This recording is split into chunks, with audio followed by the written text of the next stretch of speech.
Okay, we should be recording now. So let's take a look at a few of the answers we've got. So maths teacher, fantastic. Computing, down in Buckinghamshire, lovely. West Wales, Riverside, uh, Darlington College, nice to see. Some of the locals, very good. Education Village, um, excellent. Well, hopefully you find something as well for you there, Mark. Bradford, Science in Northallerton, Gloucestershire. Wow, we're getting a few. We've had some attendees all the way from the United Arab Emirates for this EdTech festival. And before I start, a massive thank you to Wayne for organising this. Massive thank you to the EdTech program. Without them, we wouldn't be able to come together and share information like this. It's been really valuable, and long may it last. I think we've encountered a sort of revolution in teaching now, and I think this is going to become more important as the years go on. For the first time in a long time, we're starting to see more and more tools added to the repertoire of teachers, where for thousands of years we've had only quill and parchment and abacus. Now we've got all this stuff coming all at once. It's great to get together, great to share knowledge. I'll say it now, I'm no expert. I'm just an educator. I teach English at FE. I'm really keen on using all the new apps. I'm really keen on using all the new tech, but I'm by no means an expert. And if you have ideas to how this could be used, please share them. This is a great forum to do that. So please, please, please feel free to comment anytime. To that end, I'm also opening up the Q&A. I will get to this every few slides, if not every slide. So feel free to ask a question anytime. Let's take a quick look at the poll. So what do we? So Google. So we've got 3 people that know what it is, 5 who do not. Fantastic. Hopefully we learn a bit today. There's layers to most things. Google, there's layers. But what I really want to talk about today is how you can use Google Earth to create these tours, but more importantly, how you can use them to sort of inspire our young people who are facing a mental health pandemic of their own, in that they have such little access to the outside world now. They have very little access to creative spaces. They have little access to culture. And this necessarily wasn't caused by the pandemic, but it is very much added to the symptoms of it. I'm talking about creative and cultural poverty. So I'm going to talk about that a little bit first, talk about what kind of led me down the journey to using Google Earth to kind of inspire young people. And then we'll get onto the kind of the technical side of it. We'll think about how we can use it, what you can add, how to find it. I'm going to very simple stuff today. I'm not going to go too much into detail, but I'm going to set you on that journey so you can explore it yourself. And as I said before, everything Google has layers. So we're not going to go too deep because we'd be here the whole day. So if you are interested in a big deep dive, let Wayne know. We can organise something to that end. So I'm Josh Spears, staff coach for Darlington College and English lecturer. I have been in the education industry since around 2010. I started work in a YMCA, helping young disadvantaged young people, taking them out on lots of walks around the Northeast where I live, proud adopted son of the Northeast. And we used to take them out and take them to all these mostly free locations, take them on hikes. And I loved it so much. I thought I want to do this for a living. And I ended up becoming additional learning support at the college, which I now work as a teacher. I've been teaching English for around 5 years. I taught a little bit of everything before that, from media to IT to business. So I'm pretty well rounded. If you're interested in getting in contact, there's my email address. Please feel free to use it. If you're interested in reading a little bit more about EdTech, and how I think educators need to become curators of digital resources, please, please, please feel free to read all my articles on Voice. I tend to post as regularly as I can, though, as if you're a teacher, you'll know exactly how tight our schedules are these days. But there it is for you. I'll put the link into the chat at the end if you're interested in going straight there. If you teach English, I have a channel called Josh Educates. I make English videos as well. I'm trying to use as many resources as I can to reach our young people. So today, I'm going to talk about creative and cultural poverty the impact on our learners. I'm going to introduce Google Earth, as well as how to access it, how to use the main functions, and then how to create. I'm going to show you how to create a customized map and set them as assignments to combat cultural and creative poverty. And then we're going to have a Q&A at the end. So getting started. So to inspire our learners, to get the most out of them, we have to overcome creative and cultural poverty. And while linked to economic poverty, it's not a synonym for it. They are two separate entities, though they do feed off each other a little bit. So here are a few stats for you. I promise not to bore you with too many stats, but around 30% of British children are living in poverty. That's economic poverty. That's about 4.2 million of our young people. And out of that 4.2 million, only around 900,000 of them managed to access higher education. I want you to think about that stat for a second. Out of that huge number, a very limited amount can actually access it. And what are the reasons for that? So the reasons for that all stem around cultural poverty and creative poverty.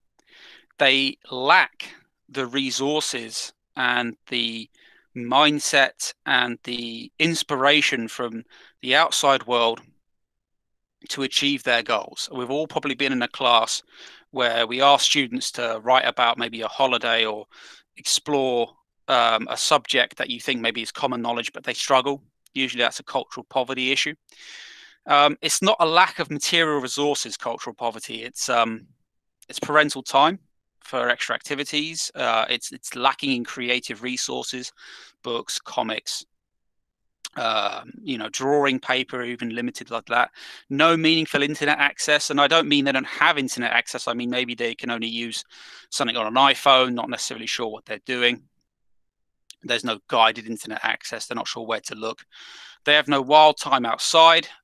This is an endemic in our cities. Those cities do have some of the nicest parks, but still, they lack that time outside. And there's limited to no holidays or day trips outside the immediate home area. Despite a young person maybe living close to some beautiful scenery, sometimes the parents just lack that ability to take them there. And that's what causes it. So I'm going to launch another poll now, really quickly. Interesting. So have you heard of this before? So there's a poll now launched. Have you heard of creative or cultural poverty before? Has anyone heard of it? So yeah, good. One vote for yes so far. No, interesting. This is good though. 4, 5, 2. Yeah, it's all going up. I can guarantee this. Even though you may not have heard of it, you will have experienced the symptoms of it in your young people that you teach. You will start to notice it now more and more for those that haven't noticed it before. My second question is this. I'm launching another poll for this. Do you think it's getting worse? Not including the pandemic limiting these field trips that we would usually do, but do you think the problem has been getting worse since you started teaching? Lots of votes for yes. I would agree. I think it's hard to know why. It's hard to kind of find those symptoms, but I think a lack of resources. I think poverty is on the rise in this country, and there is a lack of access to these resources. But the thing is, not all cultural resources are costly. So think about this. Ask your learners these questions. When did they last see the ocean? Now, for me, I live in Darlington. We're about 30 minutes to 40 minutes drive away from the nearest coastline. You can get there on the train for a couple of quid. And yet, a lot of my learners have never seen the sea. And that's quite a hard-hitting fact. Ask your learners when they last visited an art gallery or museum. Many of these are free, and you'll get a probably low response. Ask your learners when they've read a book. And I'm an English teacher. I ask that all the time, and every year, less and less are reading. Ask them, when was the last time they traveled to somewhere they hadn't been before? Visited the theatre. It doesn't have to be Shakespeare. It could be pantomime. Could be a musical. Could be anything. Or even if they're just, what was the last time they went for a family walk? Ask them that. And you'll be surprised by these responses. And this all comes down to that cultural poverty. So we got 12 votes so far for have you heard of it? Yes, good. And near enough everyone said it's getting worse. So these issues here, they contribute towards a learner's inability to fully engage with the curriculum. It interferes with their ability to form meaningful social relationships. It interferes with their inspiration to do better. And I'm not saying that Google Earth and what I'm about to show you is going to solve that, but it's going to go a long way to opening up the world for them. Before I talk about Google Earth in a bit more detail and how it's going to work, I would like to know this, and please feel free to write your answer up in the chat. What subjects suffer the most, in your opinion, from students that live in creative and cultural poverty? Let's take a look together. So answer in the chat, please. What subjects suffer the most, in your opinion?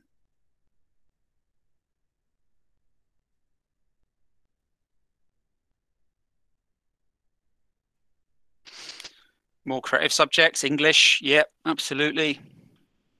Yep, English again. ESOL, very good. Yep, ESOL massively. Practical subjects as well, going outside. I think we have a public services course at the college, and I think they're really benefiting from this Google Maps sort of project we're working on. Arts and humanities, absolutely, Louise. Creative expressing, yes, right. Yes, Danielle, absolutely. Geography, yep. Geography is kind of a very obvious choice. There's a lot you can explore there without the costly nature of a field trip. History, yep. Visiting museums. A lot of museums actually have Street View inside now, so you can virtual tour them. All subjects, absolutely. Even science can benefit from this, by the way. There actually are a few science voyages out there already. So, absolutely. So, yeah, there's a lot of the similar answers coming out. And I would say English is a big one, because a lot of the time, and if you teach GCSE, you'll know this, or Key Stage 3, we often ask our young people to write about a time that they went out with friends or had a holiday or saw something new, and the struggles they have. You can separate them from the haves and have-nots based on those results. What Google Earth and Google Tours and Google Voyages do is they act as a band-aid over that problem, and they can bridge that gap a little bit. Okay. I think one of my own personal experiences with creative poverty myself is, sometimes when I was younger, I grew up in a very beautiful part of the world, but sometimes my family didn't have the resources to send me on the big school trips along with the other kids. And I remember the first school trip I missed in year 7. All the kids went to Derbyshire. I stayed back. They came back, did all these amazing presentations, and I felt left out. Now, if Google Earth had existed back then, maybe I would have had a chance to explore that place myself with maps and not felt as left out. So already start thinking about how you can bridge the gap with this tool. So let's talk technical. Let's talk about Google Earth. Where is it? Where can you find it? So a few of you don't know what this is. So a lot of you will already have experience with Google Maps. And Google Maps, as you know, is available on pretty much any mobile device. It's available on your computer, on your iPad. Google Earth is the same, but it's a separate app. But it's got more of an emphasis on discovery and exploration. It's more of a kind of, whereas Google Maps, I would say, is like a road atlas. Google Maps is a road atlas. Google Earth is more of a kind of a big picture book of the world that you might see that kids used to buy. Google Earth is free. 100% free, like most Google apps, to anyone with a Google account, and that does include your personal Google account and your work Google account if you're part of the Google Enterprise. It's more customizable than Maps. There's a lot of things you can turn off and on, and I'm going to show you these later as well. And it's absolutely chock full of pre-made voyages and explorations and images from far-flung places uploaded by Google and by people that just happen to live there or go there on a holiday. And there's loads of stuff there. There's loads of stuff there that you can just go and get.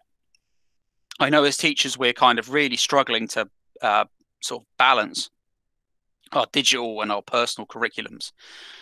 But don't think you have to go and make everything yourself. There's loads there, and you can just assign it straight away. So there's already a bank of resources on Google Earth through the Voyages program that you can already access.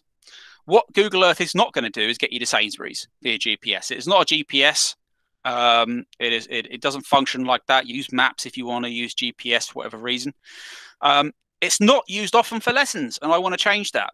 I love maps in general, and I think our young people need to be exposed to more maps and more Google Earth or tasks, so they can get to grips with kind of exploration.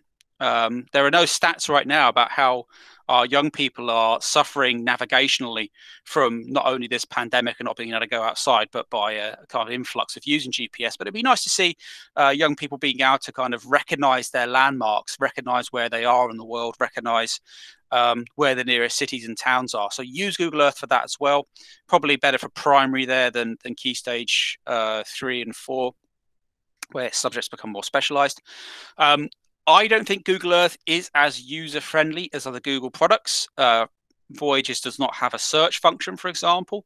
You have to go look for yourself, and that needs to change. And the only way it's going to change is if more people, more educators use it and are vocal about using it and vocal about requesting that change. You may not know this, you may know this already, but Google is mostly run by artificial intelligence bots these days. And if you ever make a feature request or a complaint, the AI will process that. And if it gets enough of that, it will pass it on to someone that's a human, and then they'll solve the problem. So the more people using this, the more stats, the more metrics they get, the better this service is going to be. So let's use it together. Okay, I'm going to quickly check the Q&A, see if we've got anything come in. Nothing yet. Feel free to drop any questions as we go. I will get to it. Quick look at the poll. Yep, the polls are still as they are. Still pretty accurate to what I thought they would be. So how to find Google Earth? Like anything Google, you go to the 9 dots right here, which is available not only on Google's homepage, but on Drive. And I apologize if I'm preaching to the choir here, but I like to keep things simple if I can. 9 dots takes you to anything Google. Okay, and if it's not here on the front page, just scroll down and you'll find it. Okay, it is there. It is ready to go, but you can download it as a separate app onto your phone. There is a desktop version as well. I'm going to get to that in a minute. So just find it, play around with it. You know, there's nothing stopping you playing around while I'm talking. That's totally fine.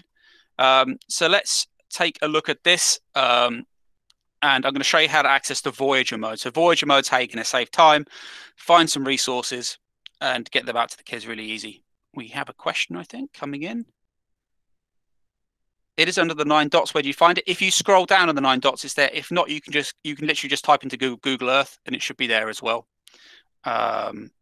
If you like. So it should be there if you just Google it at the very last. Will the slides be sent out at the end? I'm sharing them with Wayne, the organizer, and hopefully he can get those to you if you need them. So Voyager mode, it's very easy to access. So when you open up Google Earth, there's a sidebar on the left. Just click the little wheel. You can also Google search it. It'll take you straight there as well. So how a voyage works, look on the right-hand side here. Let me get my laser pointer. So here's a little one I found. I didn't make this. It's just called Poetry Around the World. And it will start you off. And what it does, it opens up a huge globe. And here we have lots of locations around the world that the person who's designed this resource has selected. And what you do is you'll click on those and it will zoom you in and give you lots of information. It might give you a street view or a 360 view, might ask you some questions. And it acts almost like a slideshow. You'll click next and it will take you sequentially from place to place. Some are designed sequentially, some are not. I like to design mine sequentially, but it's up to you. So that's poetry, but science down here. I found a science one about ecosystems. And it took me around the Amazon basin. So you can actually zoom into this. This doesn't have to be a global thing. It can be completely unique or specialized to an area. I did one on Beatrix Potter, which is available on Voice. It's free to use. Please have at it. If you have young people in your life who want to know about Beatrix Potter and what inspired her, there's already a custom voyage on my Voice profile. You can go and do and take any time. Comes with some questions that are Key Stage 2, Key Stage 3 friendly. So yeah, it zooms you in. You can get more information here. Usually these link to Wikipedia, so there's easy resource access. I said before, you need to curate your resources. Don't let your learners just go off and find them by themselves. Give them those signposts, because otherwise they might find anything, especially in this era of fake news. as I said, it's better than saying go research this. Go research the ecosystem of Amazonia. Give them something to follow. Give them an adventure tour to look at, and it will really inspire them. Because 9 times out of 10, those students will click on that area and be fascinated. And once they know how to use Google Earth, they'll be using the street view to look at the roads, looking at what the landscape looks like, looking at any other photospheres. And that's your job. Your job is to inspire them using this mode. And it really engages those visual learners as well. Those learners who don't want to sit there and read 2 paragraphs on world poetry. They want to see it. So it engages them on multiple levels. So it's worth looking at. So anyway, so how you access that? Go to Earth, go to Voyager. There it is on the left-hand side. Click it, and there's loads of. It will show you. It'll be very explanatory. It will show you all these things you can click on, look through, and go through. And that's great, and that's fast as well. You don't have to waste any time exploring that. You can just click and go. So what I love the most, though, is project mode. Now, project mode's been around since 2019. It used to be called Tours, and it only used to be available on the offline version, but now they've made a web interface for it, so it's very easy to get started with. As you can see, there's my Beatrix Potter trail that I've been working on. And you can create custom waypoints, zoomed in maps, which you can then share with your learners, with your colleagues as well. That explores an idea. Once again, you just click there, click on projects. And I'm going to show you all this live in a minute as well, as I'm working on a second project now as well about Charles Dickens. I'm going to show you a little bit of that. So just click projects, takes you straight there. And then you just click on new project and make sure you create it in Google Drive. It makes its own folder in Google Drive. You don't have much control of where it saves, unfortunately. As I said, this mode isn't used very often. So, those accessibility options aren't necessarily there yet, but they will if we all use it. If you want to add a collaborator, if you want to add another member of staff, you click there. Be wary of sharing permissions. Don't give sharing permissions out if you don't want them to edit directly, or you know what sharing permissions about. I'm probably preaching to the choir here. You can also, if you've got this live on your whiteboard and you want to do it as a class activity, you can present it as a PowerPoint and go through it. That works really well, especially because we're going back into classes potentially on the 8th of March. You can still use this in your class, still make it a whole class experience. It doesn't have to be just for homework. And it's fairly unlimited. You can zoom in and out. You can go wherever you want in the world. Does benefit from some real world knowledge, of course, but it is up to you to do that kind of research. So, yeah, so if you want more features, and what I mean by more features is if you want to actually create a guided tour where you actually record your voice talking over it and you jump to locations time slot to time slot, download the desktop Google Earth Pro app, okay? The only problem with this is it's a little bit more involved, a little bit more complex, a bit more time consuming. You got to do some file conversions. And it's fine if you know what you're doing and you're confident, but in my opinion, keep things simple. The last thing you want to do is overcomplicate your life. If you're finding you're using this all the time and want to explore it, great. But so far, I haven't found the need for it. But it's download it. I believe it's free. So take a look at it if it's interesting to you. But if you want more features, and it only works on a Windows or Mac, it doesn't work on an iPad, I believe. I think the app you get on iPads and phones is just the standard Google Earth interface you might see on the web. So take a look at it if you're interested. So let me now do a bit of show don't tell. So if you're an English teacher, you'll know exactly what this phrase means. I'm going to, rather than talk your ear off, I'm going to show you a little bit of how I'm going to create my Charles Dickens tour live, which should be going on my voice in the next few days. So let's look at that now. I just need to change tabs. Before I do, I'm going to quickly check the Q&A and the chat box, see if anyone's got any opinions or ideas. Q&A is empty. Good. Means people understand what I'm saying. Unknown has said lack of devices mean children accessing online facilities either. Yep. Many of our learners have to share a laptop to get online. That's no good. And that whole digital poverty as well, it's being tackled a little bit by edtech, it's being tackled a little bit by the government and by local authorities, but more needs to be done. And all I can say there is keep pushing, keep talking with your edtech representative if you have one. Keep talking with your local MP as well. They're really great resources to kind of get your views known. If you know that's an issue in your school, voice it. We need to get all our young people online.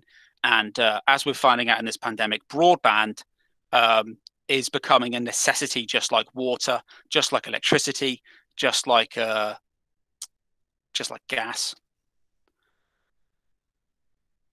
Valerie, you have a question. Feel free to unmute yourself and ask.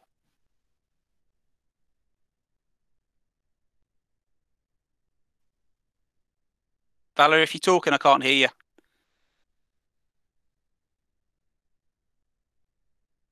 Feel free just to type it, Valerie, and I'll get to it. I'll put it in the Q&A if you'd like. So not sure why that mic's not working, but oh well, we'll carry on. But yeah, put it there, and I'll quickly get to that in a second. Let me just set up my my demo for you, and apologise for my croaky throat. It's horrible weather.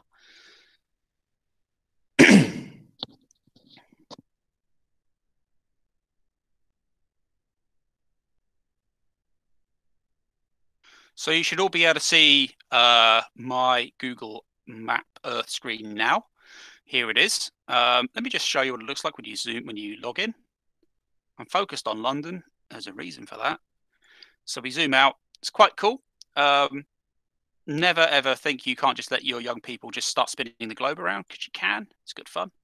Zoom in on a random point. There are lots of games you can play with the globe. So let's look at this interface though, really quickly. I'll zoom in a bit. So up here, the 3 lines is a standard universal symbol for menu, if you didn't know that. And that just allows you to access what's on the side there anyway in larger fashion. Okay, but those icons are here anyway. So search tool's good. Search just lets you find places as per usual, just like in Google Maps. There's no difference there. Voyages. This is the front page of Voyager, as I spoke about before. So everything it gives you in, it has lots of topics, including its own dedicated education one.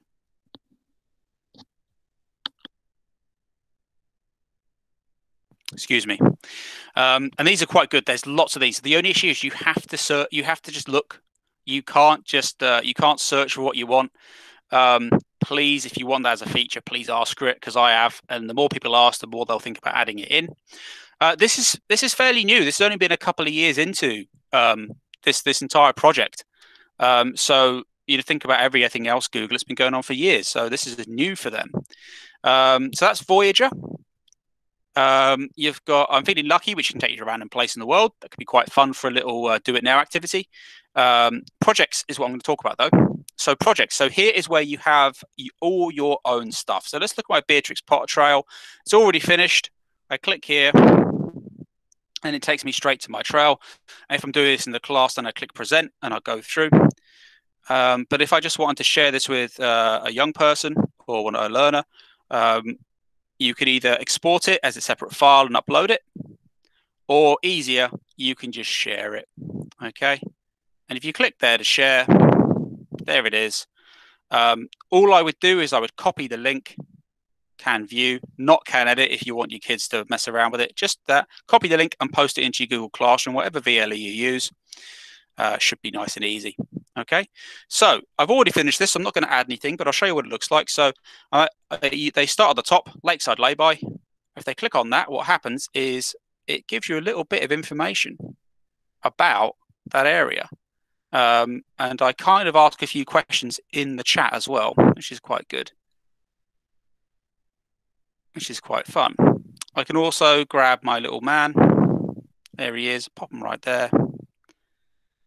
And you can zoom in straight away, and you should, and young people should be doing this, and they should feel free to click what they want, but there it is. And you see the whole of it, which is quite nice. Been here myself, lovely place, very inspirational. And if I just click there, there's the questions again. So they can even look at that and think about what sounds and smells they think might be there. It's all about engaging those senses for our learners, trying to get them out of that usual funk of just having to read something or imagine it. This helps a little bit more. So yeah, then we go to next. Take them straight there, and it rotates and zooms in, does lots of fancy stuff. If I click that, it should just zoom in straight to a street view. And, you know, you can encourage them to then use it as a street view. There's no way to stop that. Have a look around. And so forth. Pretty easy stuff. Valerie, I'm just reading your message now. Yeah, EE offering free broadband. Yeah, a few providers are doing this. I think BT are as well, or going to be. I think it's means tested. I'm not sure how the rollout's going to work, but do keep your eye out though, and do keep in contact with edtech, because I think we're going to be the first ones to know. Wayne's your expert there, whoever your edtech representative is. Do keep in contact, because we will know and we'll tell you when we do know. Back to this. Okay, so that's my project right there, and I can share that with my young people, and they can go and have an adventure whenever they want. And pairing it with some good classwork, pairing it with some essays, pairing it with whatever you want is great. And they can even, by the way, make their own project as well.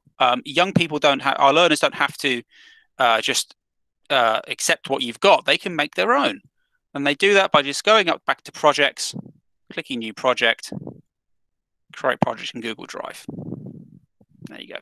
So here's my Charles Dickens one that I'm working on now. It's empty. I want to change that. So I want to do a bit of a tour about Charles Dickens and the kind of landscapes that inspired him as he was young.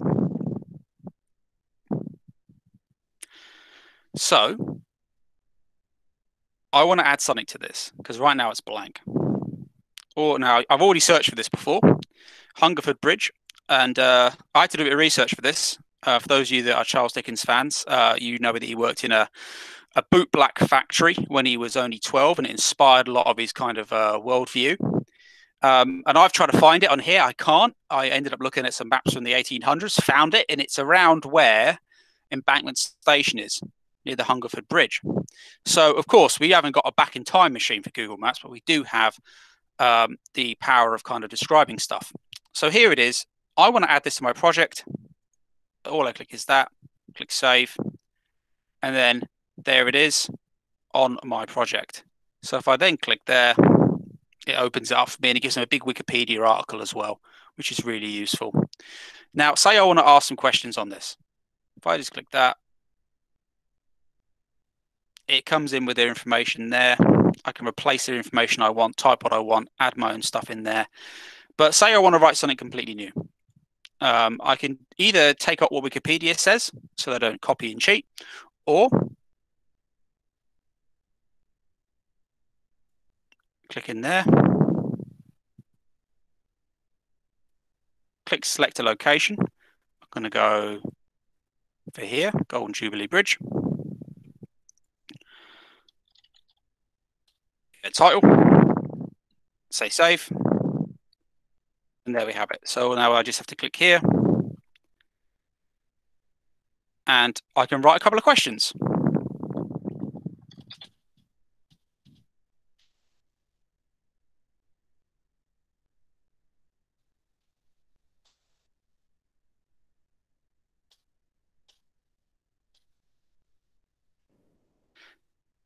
That's not going to be what I put at the end. I'm just paraphrasing to keep it nice and short. And don't have to click any save. I can just go, I can even capture that view as well if I wanted them to come just to this. Click there, and there it is. And I can move these around if I want to. Easy as that. Easy as that. So that's Google Maps. That is Google Voyages. That is Google Projects. So that's everything you can do. If you're interested in doing a bit more in-depth stuff, download the desktop app. But you shouldn't need to. You can assign these. You can have them done as assignments. There is so many options here. I did this talk a week ago, and it was a primary school, and they were looking to combine like geography with history with IT, and they said this is the perfect thing for them. I'm sure you'll be thinking already of things that you can use this for, at least I hope you are. Anyway, let's see what we got. I did not, Jamie, but I did know he came up to Barnard Castle, and he lodged there while writing Nicholas Nickleby. So here we have a link up here in the northeast as well to Charles Dickens in more way than one. That's fantastic. So I'm going to open another poll. I'm going to launch this, then we're going to have a Q&A. So I would like to know now you've seen it being used, will you be using Google Voyages or projects in your classes in any capacity? I hope this is all yes. It's been nice. And I hope you've learned something new as well through using it. I hope you haven't just had things confirmed. So 9 votes so far. Very good. So let us have a Q&A. So feel free to type out your questions if you want. If you want to just come off mic and ask, feel free. If you want to use the Q&A box, also fine. But ask me anything. Can't promise I've got an answer, but I'll definitely try and answer it though, if I can. That's good. 17 so far. It's 10. Okay. So any questions for me at all?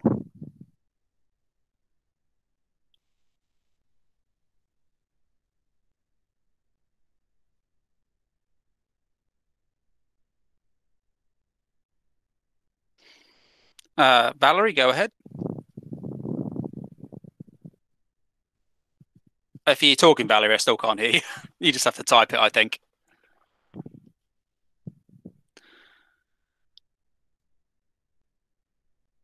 Ionella, hope I pronounced that right. Would it be possible to schedule a webinar on the 22nd of March? Thank you. That's a question for Wayne. So Wayne, if you want to take charge on that, or if you want to get in contact, that'd be great. That's okay, Wayne. Thank you. Yes, there are, Daniela. Not only you can use mine, if you go onto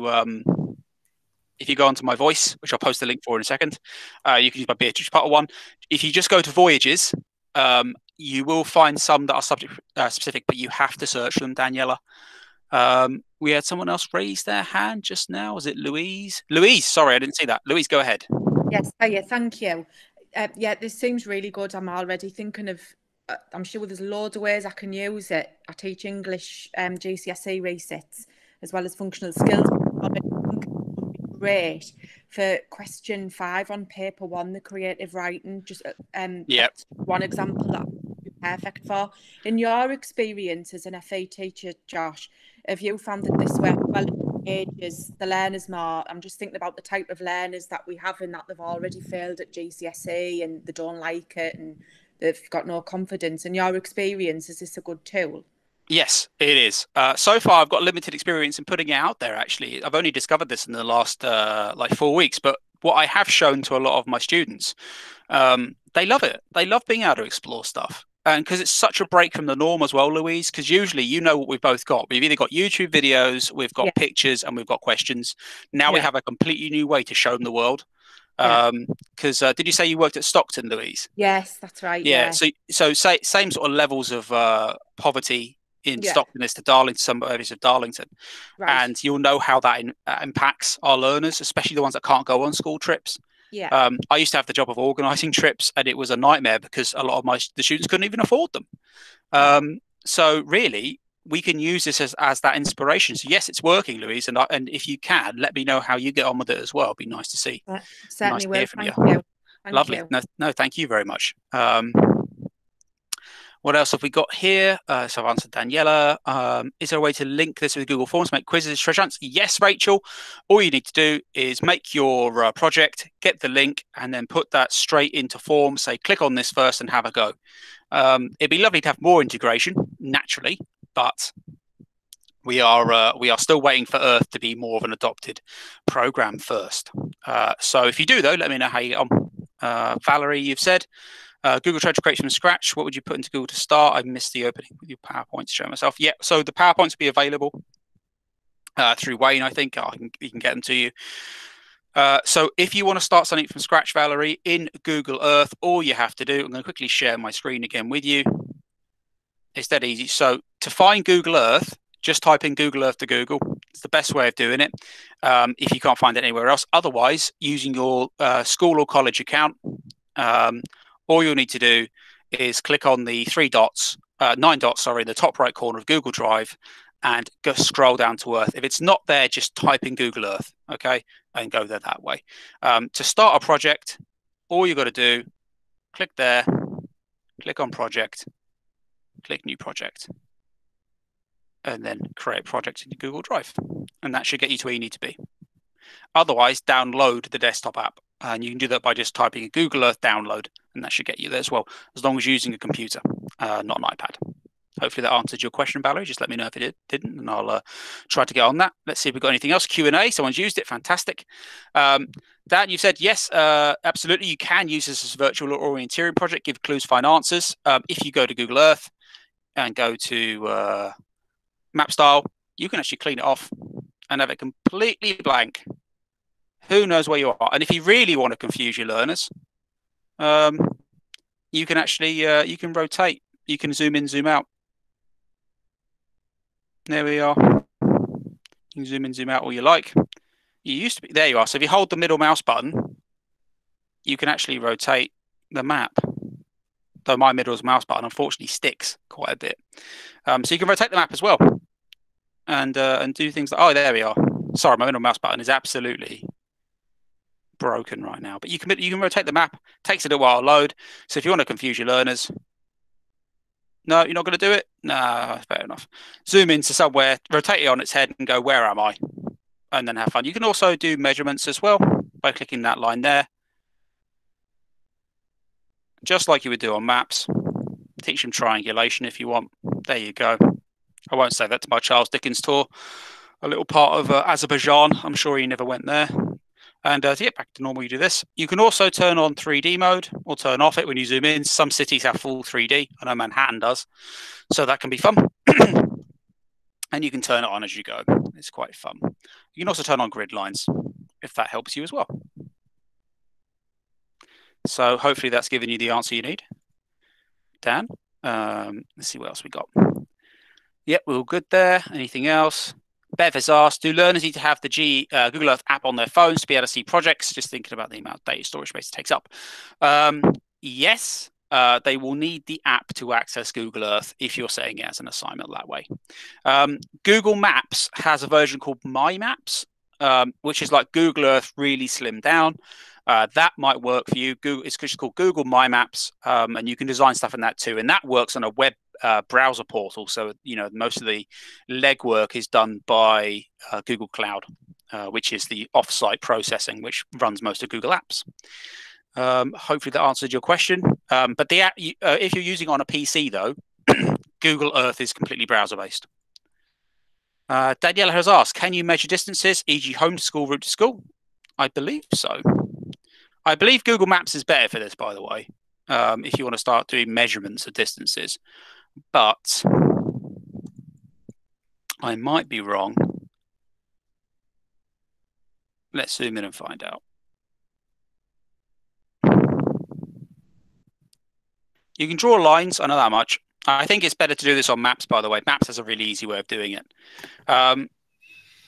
It Josh, does if you head to the ruler on the left-hand side. Oh, yeah, there it is. Yeah. There you are. Easy. And then click your points as you're going. There you go. See, Wayne, that's why you've got that's why you're the man. That's why you're the edtech man. And if you compare, the app tells you the area and the perimeter of that shape. Oh, there you go. Have fun with that, folks. Mathematicians beware. There you go. Thank you, Wayne. Now I know. Then again, I'm not a maths teacher, Wayne, so I don't know what distance is. I mean, the very concept of it, because I'm English. So thank you nonetheless. Okay, any other questions at all?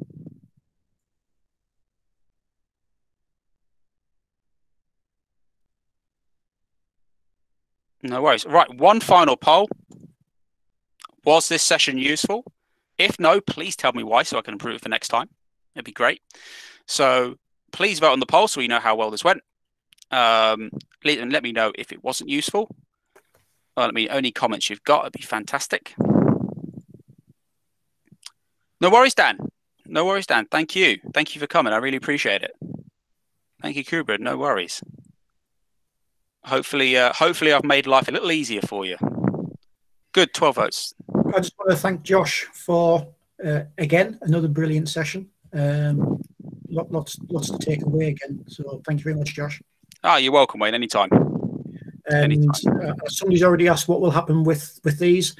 Probably in about a week's time, there you will receive an email with either a link to the video and a link to the slides. So look out for that coming through. Well, if there's no more questions, I'll stick around for a couple of minutes. I can only wish you the very best of your day ahead, whatever you're doing. Stay out the rain if it's raining, because it's horrible out there. And enjoy the rest of the EdTech Festival if you've got anything else to see. And big thank you again to Wayne and the EdTech Demonstrator Program for setting this up, because without them, it would be a lot harder to share all these good practices. Okay, so yeah, have a fantastic rest of your day, folks. Pleasure to talk to you, pleasure to see you, pleasure to help you out. Talk later.